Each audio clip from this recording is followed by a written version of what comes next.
Welcome to Archiversity online lectures. In this lecture, I am going to explain you how to calculate, analyze and interpret extended median test in IBM SPSS. Extended median test is similar to Kruskal-Wallis test for k independent samples. However, when your data has got outliers, then instead of using a Kruskal-Wallis test, it is advisable to use extended median test. Now I'll show you the procedure to run extended median test in SPSS with an example. The extended median test compares the medians of multiple independent samples for a data measured on ordinal scale or a higher. When we say that higher, it may be a interval scale or a ratio scale. That is, we are talking about a dependent variable should be measured on ordinal scale or a higher scale.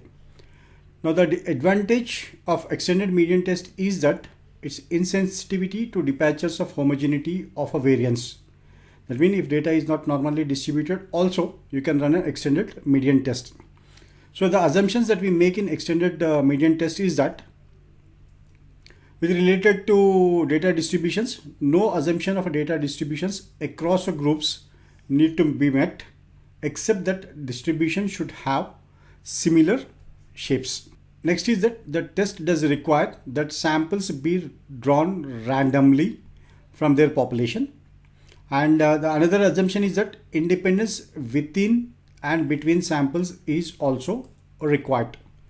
Now the procedure of extended median test is that the median test is computed similar to a chi-square statistic with the degrees of freedom equals to rho minus 1 times column minus 1. Now if a chi-square test static is larger than the required to meet the preset alpha level, that is 0.05, we must reject the null hypothesis and declare that the population medians are not equal. Now the hypothesis that we frame is that no difference exists in the population medians from which the samples were taken. The alternative hypothesis is that at least one of the sample medians is different from one or others. In such scenario, if you are rejecting the null hypothesis, then you need to do a follow-up test. So follow-up test can be done with the median test of two independent samples. Now what is the difference between this extended median test and a Kruskal-Wallis test is because both measures using the median values and where your dependent variable is measured on ordinal, interval or a ratio scales, and independent variable is measured on nominal scale. In both the cases everything is the same, but then why is that we need to have two different tests? So here is the difference between extended median test and a Kruskal-Wallis test. Now extended median test is more robust to outliers than Kruskal-Wallis test. That means if your data has got outliers, then use a extended median test rather than a Kruskal-Wallis test. But this is a less powerful in the absence of outliers. If there are no outliers, then choose the Kruskal-Wallis test. Now, before choosing whether to run a Kruskal-Wallis test or a median test, what is that you need to do is you should first look at your data with the box plots. And if you find there are extreme outliers, then go for a Moore's extended median rather than a Kruskal-Wallis test. If there are no outliers, then Kruskal-Wallis test. Now the test has a poor statistical power for samples drawn for a normal or shortlisted distribution. There is a extended median test, but it is particularly effective in detecting shifts in the location from a symmetry and heavy-tailed distributions. Now Kruskal-Wallis test has more power and is preferred to Moore's median test since it takes into account the rankings of a data, whereas Moore's median test just takes into account whether the data element is larger or smaller than a median. So these are the key differences between extended median test and a Kruskal-Wallis test. This question is again from Tourism Department of New Zealand. They have a 42-page questionnaire which they administered among the visitors to the New Zealand. From that I extracted this one question, and data is also from their data set only, which is available on New Zealand Tourism Department's website. So here the question that they asked it in a questionnaire is, how did you travel around New Zealand? Fully independent traveler, package, semi-independent traveler or group. So this is your grouping variable, or we can say that independent variable. On the other side, how much amount did you spend during your stay in New Zealand? So spend, which is measured on a continuous scale.